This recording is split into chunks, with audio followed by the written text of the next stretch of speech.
যখনই আমি নামাজ পড়তাম আমার মন এদিক সেদিকের কথা ভাবতে শুরু করত। যেমন আজ খাবারে কি রান্না করব, তাড়াতাড়ি নামাজ পড়ে অবসর হই। যখন আমি আলহামদুলিল্লাহ পড়তাম তখন আমার মনে পড়ত, জানি না সে আমার মেসেজের কি উত্তর দিল।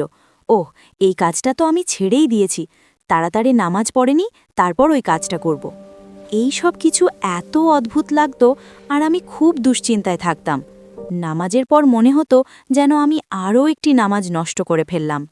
তারপর আমি বুঝতে পারলাম যে এটা শয়তান, যে নামাজের সময় বারবার আমাকে বিভ্রান্ত করছে।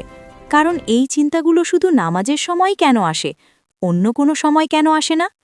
তারপর আমি একটি হাদিস পেলাম যেখানে এই সমস্যার সমাধান বলা হয়েছে।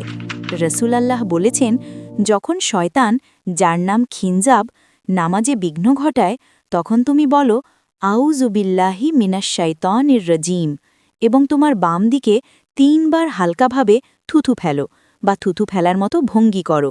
যখন আমি এমনটা করলাম, আল্লাহ তাআলা সেই ওয়াসওয়াসা বা কুমন্ত্রণা আমার থেকে দূর করে দিলেন।